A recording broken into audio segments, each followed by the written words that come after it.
inspiring Uganda.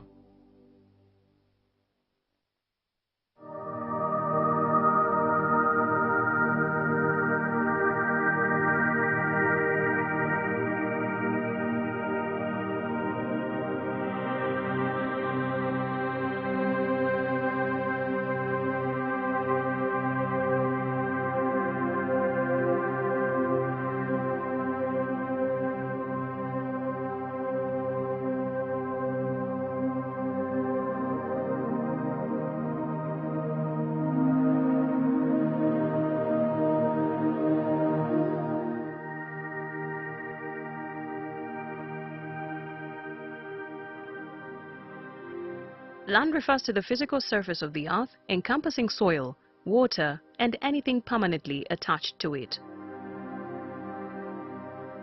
Operation Wealth Creation, a Ugandan presidential initiative launched to transform subsistence farmers into commercial operators and boost household incomes, uses land as an essential factor of production. I have led a mission called OWC. It has not been a very easy mission because when we were sent into the field as OWC, this factor of land, we found it to be the most distorted factor of production. Without secure land rights, land becomes dead capital. The use of land to support production depends on the level of security of land rights. The Ministry of Lands plays a very critical role, a very critical foundation role in supporting implementation of Operation Wealth Creation. We focus more on ensuring that owners of land acquire legal documentation. It is the foundation of everything before wealth operation creation can come into focus on directly converting land from being subsistence to being commercially used. On this note, I thank HE, the President of the Republic of Uganda, General Yoweri Kaguta Museveni, and the Chief Coordinator of Wealth Creation, General Salim Saleh, for the support, the zeal, the guidance, and the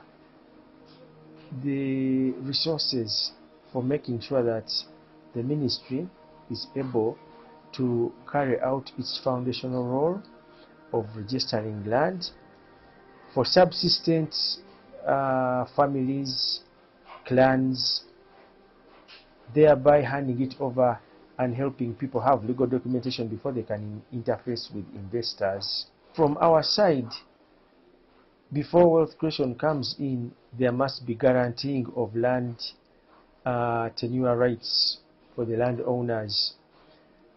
Uganda has nearly 70% of the land as customary tenure land.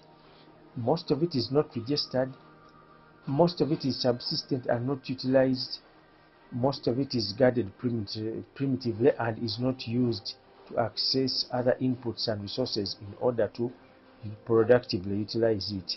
So as a ministry, our first action is to ensure that of that unregistered 70%, the land that belongs to clans, that belongs to families, the very big communal parcels are actually targeted for registration so that the owners have documentation that they can show that it is theirs, then hand it over or use it to those who are seeking to invest on it and have the resources. So we have so many of these we have done. Omia Pachwa is a very good example where there are about 37 clans that have just been having land utilized to hunt what they call anyeri, but now it has been registered. The 38 clans have one consolidated parcel that is 22,000 hectares, and this land is now available to investors that might want to use it. We also have very big parcels, consolidated parcels in the Greater North, Lapono, Lirakato, Adilang, even in Kitgum, Lamo, there has been a request to create legal entities for the clans and register their big communal lands so that they are able to rent them out to investors. We have done this already, and a number of titles are out. And the next steps of giving leases or renting the lands to the landowners is a transaction that is carried out at the sub-county under the law. Uganda has a total land area of approximately 241,555 square kilometers, of which 45,318 square kilometers are open water and wetlands. The National Environment Management Authority, NEMA, strictly regulates wetland use in Uganda to prevent degradation. However, there are some wealth creation, wise use and non-destructive, sustainable activities it allows only with permission. Wetlands are one of the ecosystems that NEMA works to protect. Like lakeshores, riverbanks, forests, we protect all those. For purposes of wealth creation, you can look at wetlands as a source of irrigation water. Agriculture remains a top commercial activity for Uganda, but Ugandan agriculture is mainly subsistent, and it relies on natural climate and weather cycles. But if you irrigated, then you'd be able to harvest throughout the year. Where would you get water that is stored throughout the year without known reservoirs? From wetlands. You could also do fish farming. Fish is a big source of protein. Fish is part and parcel of food security. But we rely on natural waters, but that can be commercially supplemented by fish farming, and that is one of the activities that are permitted in wetlands. So fish farming, harvesting of crafts, of materials to make crafts, sport fishing, it holds biodiversity, which promotes tourism, and Uganda is one of those areas that is promoting tourism. Tourism is a core commercial area for Uganda, foreign exchange earner for Uganda. So wetlands is where you find, for example, the shoebill. Shoebill is an animal that only lives in wetlands, the national bird, only in wetlands, and lays eggs there. So the wetlands are part and parcel of tourism, part and parcel of commercial agriculture, part and parcel of good weather that Uganda not only markets but also makes it productive all year round. HE, the President, has been clear that we should all move out of wetlands, and it is a directive that the ministry is implementing. There are titles that were issued before 1995 and had wetlands.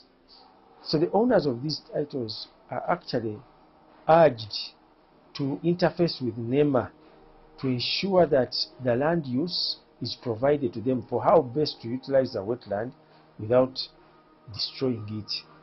And where that is not possible, NEMA still advises on the best way forward. So it all comes back to land use and protection of the critical environment systems. If we destroy these, then we shall be killing the ecosystem and hence leading to desertification. My appeal to the people in the wetlands, please, I don't want the Basirikare to be Bakambwe. They should give time, say please go, and the people go by themselves. And I've seen that some people are willing to go from Nabweru. I saw it on the TV, that some of the people on their own. Because this is a matter of life and death for this part of the world.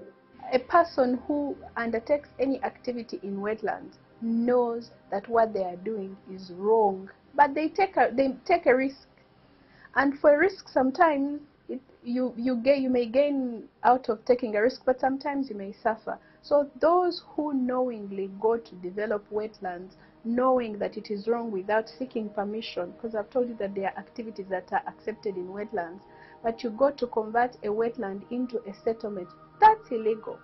And that's why you suffer. There are two sides to a risk, right? So some will suffer, but some may benefit, especially if they seek permission to do what they need to do under regulation. Uganda's land tenure systems are governed by the 1995 Constitution and the Land Act, which recognize 4 distinct landholding systems, that is customary, Milo, freehold and leasehold. In Kampala, the District Land Board, its primary mandate includes holding and allocating land, facilitating land registrations, and processing land leases or extensions. What we do is, 1, we grant leases after following meticulously followed procedures, where you are forwarded to us if you're in occupation, or you have agreed with people in occupation to get a lease. So you are forwarded to us by the Area Land Committee, and then as a board, we have several technical people that support our roles. Most of the times people apply for land to do farming, to do fish farming, to do real estate by way of rental. I'm aware that there are people within even Kampala who do the modern farming. We have people who have small fish ponds, but the output is very big, because sometimes when you use technology and with the trainings that government has brought in place with the Operation Wealth Creation, Ministry of Agriculture, Ministry of Water, those interventions have improved on the productivity of our people, and from, instead of being in subsistence, some people even able to have commercial. For example, the late Haji Mubiru, he runs a very productive fish farm in Chireka within Kampala here. So it is possible that even within the Kampala area which we administer, people are still able to do modern farming, food packaging, and even processing. Some who apply for our land use it for industrial purposes, for example, in industrial area, and value addition. So it is a good thing that we are doing, especially also you must appreciate that for every land we give conditions. If land is for farming, you need consent to alter its use, so it's a bit restrictive. If land is for industry, it will be only for that purpose. If land is for commercial purposes, it will be for that purpose. So we are able to facilitate, but also restrict usage to suit a certain location and the application of the applicant. And I think it should be made very clear that Uganda Land Commission is responsible or the custodian of all government land in the country. And most of this land already belongs to government ministries, government agencies, like the Ministry of Agriculture owning land, agricultural farms, ranches, etc., and others. Then there are few government land which sometimes people apply, and when we get application, we give up this land, we lease it out. We don't sell land to individuals. Government land is not supposed to be sold. We lease it out, say for 49 years. You use it and you pay annual ground rent. Amanda Ngabirano, Chairperson, National Physical Planning Board. We currently have 108,000 square kilometers of land under agriculture, accounting for 54% of the total land area, feeding a population of approximately 40 million people. But out of the 108,000 square kilometers, 64,000 square kilometers is arable. Also note that most of the arable land is under largely subsistence farming and not intensified commercial agriculture. Therefore, if the population of Uganda increases to 61 million by 2040, the required arable land will also automatically increase by 50%, about 96,000 square kilometers, from 64,000 square kilometers, if we continue practicing subsistence farming. This means that 50% of 64,000 square kilometers equals 32,000 square kilometers. Hence, 64,000 square kilometers plus 32,000 square kilometers equals 96,000 square kilometers. But with the introduction of land consolidation in the NPDP, with an aim of freeing land for agriculture purposes and maximization, supported by inputs provided by government, the required arable land will increase by 26%, not 50%, making the land requirement for arable land become approximately 80,000 square kilometers by 2040. This means that 26% of 64,000 square kilometers equals 80,640 square kilometers. 80,000 square kilometers plus 22,000 square kilometers plus 22,000 square kilometers equals 124,000 square kilometers. Therefore, the total agricultural land area for 2040 will increase to 124,000 square kilometers from 108,000 square kilometers, accounting for 62% of the country's total land area. As a country, we need an extra 16,000 square kilometers of land dedicated to agriculture by 2040 to feed our people. The extra land required for agriculture will come from somewhere. In the case of Uganda, grassland and wetlands, which account for 29,000 square kilometers and 19,000 square kilometers respectively, will give way for agriculture and settlements. 9,000 square kilometers of grassland and 7,000 square kilometers of seasonal wetlands will be converted into agricultural use. Settlements, both urban and rural, currently account for 9,000 square kilometers, which is 4.50% of the total land area. But because population is likely to increase by more than 50%, from 40 million people to 61 million people, the required land for settlement will also significantly increase. Since the NPDP projects that the average population density per square kilometer, both urban and rural, will increase, the land required for settlements to accommodate the 61 million people, urban and rural, will increase from the current 9,000 square kilometers to 22,000 square kilometers. The pressure areas will still remain grasslands. 10,000 square kilometers of grassland will be converted to settlements. The remaining 30,000 will be settlements in farmlands or agricultural areas. These will be serviced and consolidated villages. There is need to effectively plan land use. So it is in order that land is well managed for purposes of having organized settlements and developments of the land. If left unattended, anybody will use the land the way they see it fit. So physical planning comes in to organize, in simple terms, to organize how best we can use this land that we own or have.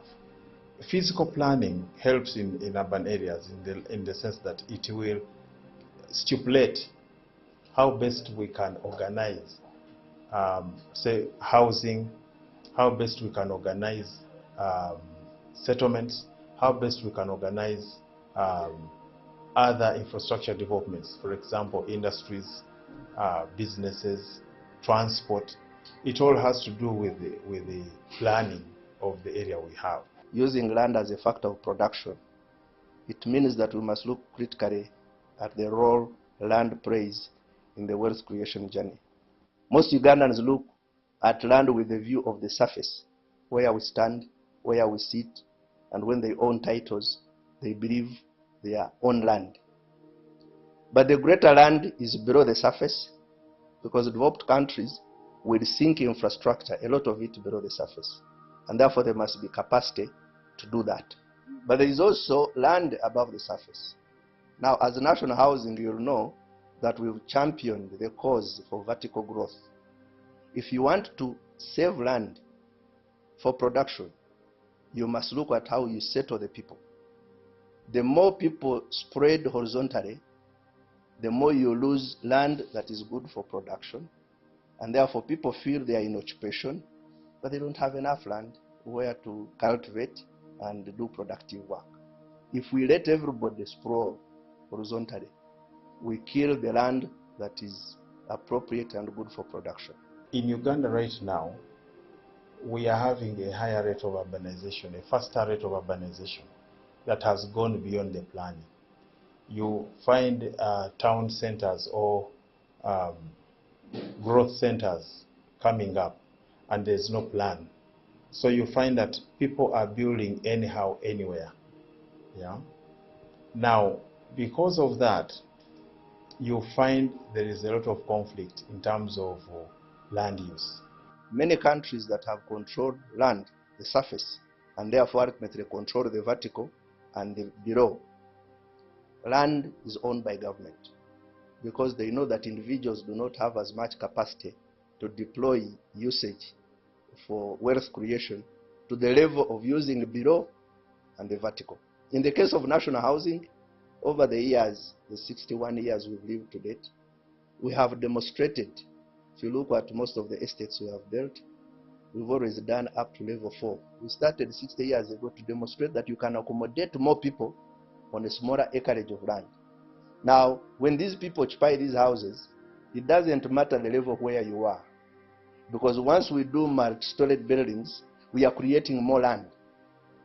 Every floor we create is an acre of land, because otherwise, if you are not on top of me, then you would have been sitting and killing another prime land somewhere. So we give titles under the Condominium Act.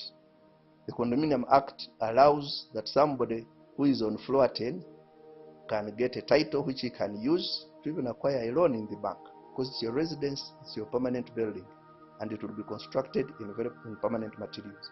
And that's how the populations all over the world can be accommodated easily and serviced easily. General Saleh is very correct. He's passionate about how can we preserve land for production. Wealth creation has also been affected by land evictions, which destroy foundational assets and discourage long-term investment. They strip households of collateral for loans, disrupt agricultural output, and create tenure insecurity. Ensonga esinza okuleeta obuzibu okusooka ekitongole kino okutondebwawo ekyakitondesaawo ennyo ensonga yali nti ab'ettaka baali bayize okugobaganya ab'ebibanja, abantu abaali bamazeeko ebbanga eddene, abamu ku bo nga famire zaabwe zaali ku bibanja okwo, nga n'ebigambo bino eby'ettaka abazungu tebannabireeta ebyokuba n'ebyapa. Kakati oli abaana bwe baasikiranga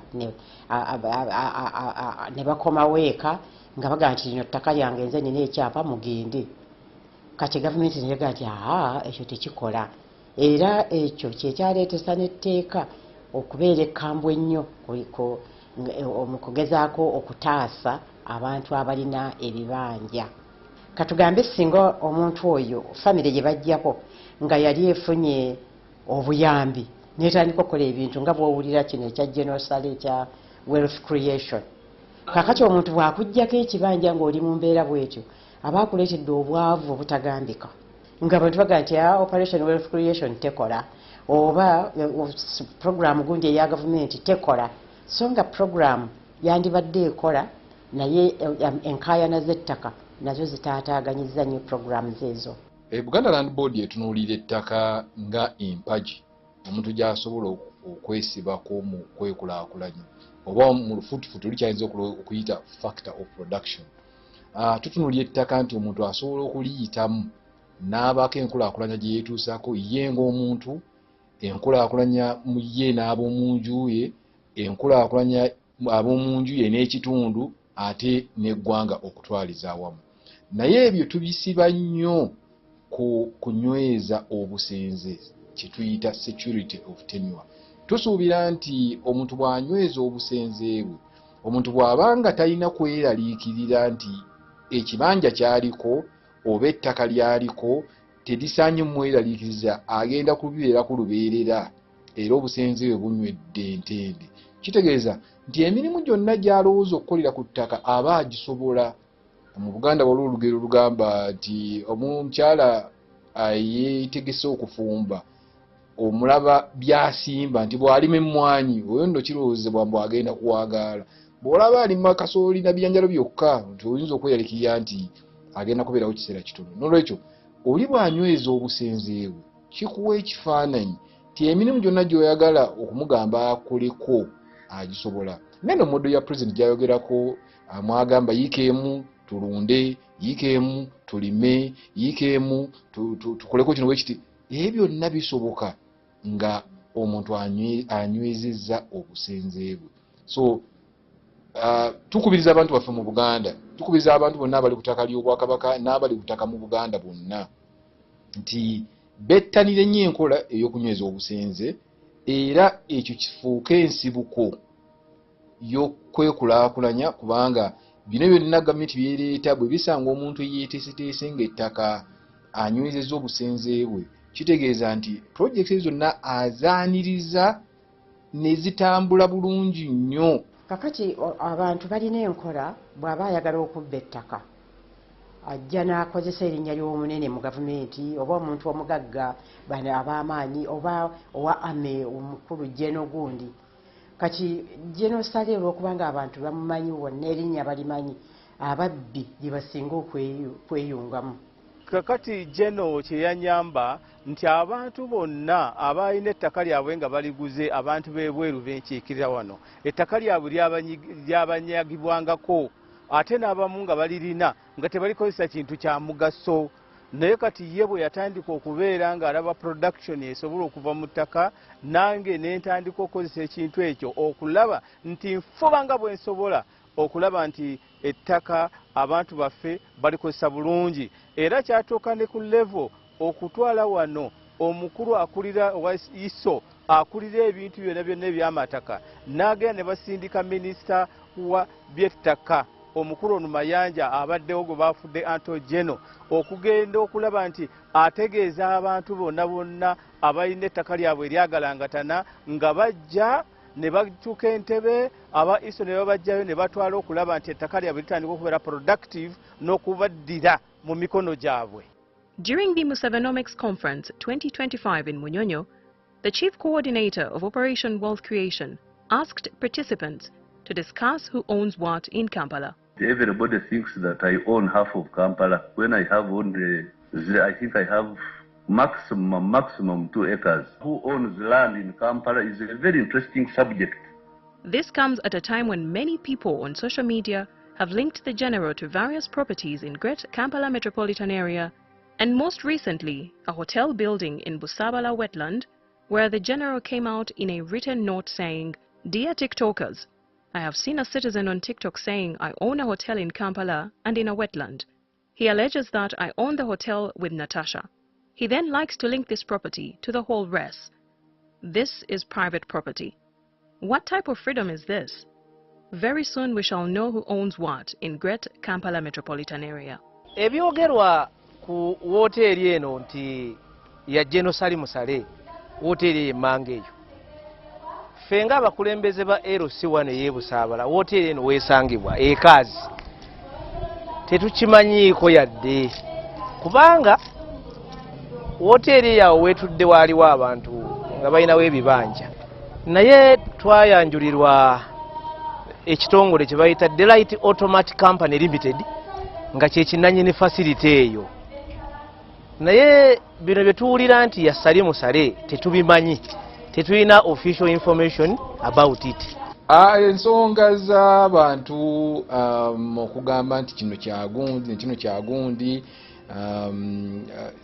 mu ggwanga mweziri nnyo era ndizo tekisookedde ku hoteeri yokka tufunye ebizimbe n'ebintu bingi abantu bebagaa nti mukyagundi naye nga si kyagundi naye omusa gwe tulina ng'eggwanga ate abantu tebagukozesa nti omunnayuganda ssemateeka amuwa eddembe ey'okubanga asobola okufuna olukusa okutuuka ku biwandiiko.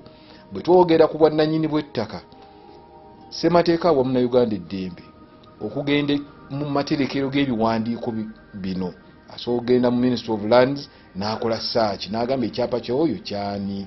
Bw'ebanga ekibanja kiri ku ttaka ly'Obwakabaka omuntu asobola okukumba bulungi n'agenda mu Buganda Land Board n'azuula nga kino ekintu kyani.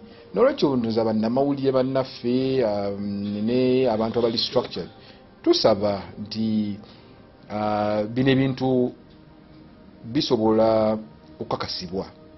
I have seen information of that search from the National Land Information System, and all I can say is that the property does not belong to General Sale as is claimed by the TikTokers. For those who want to know whom the owner of the hotel is, register on the National Land Information app and carry out a search on that property. For a fee of 10,000 shillings, you will be able to see the owner who is registered on that property, who is not General Salim Sale. So for you to succeed in making an allegation that General Sale owns half of Kampala land, you would need one to make a search report stating which half Kampala titles are in his names or people associated with him. 2, you can write to the board and see in the last how many 5 years has he made any application for grant of leases to that effect. But other than that, from the records that I've inherited so far, there is no such record that Fandi Kaleba Kwananaho Salim Saleh has a multiplicity of titles ranging to half of Kampala city. The constitution is very clear, lands belong to the people. I come from Gulo. My ancestral home, my father's home, is somewhere in the village in Acholi. But because land belongs to individuals, I managed to buy some land here in Kampala from an individual, and I put up my house. That small plot now belongs to me here in Kampala. General Salim Saleh, like another individual, is free to buy land if he has the money. But I believe he's owning land in Kampala just like any of us owning land at individual level according to our capacities. Despite all the challenges, Operation Wealth Creation continues to drive national socio-economic transformation by transitioning subsistence farmers into commercial agricultural producers with land as an essential factor of production.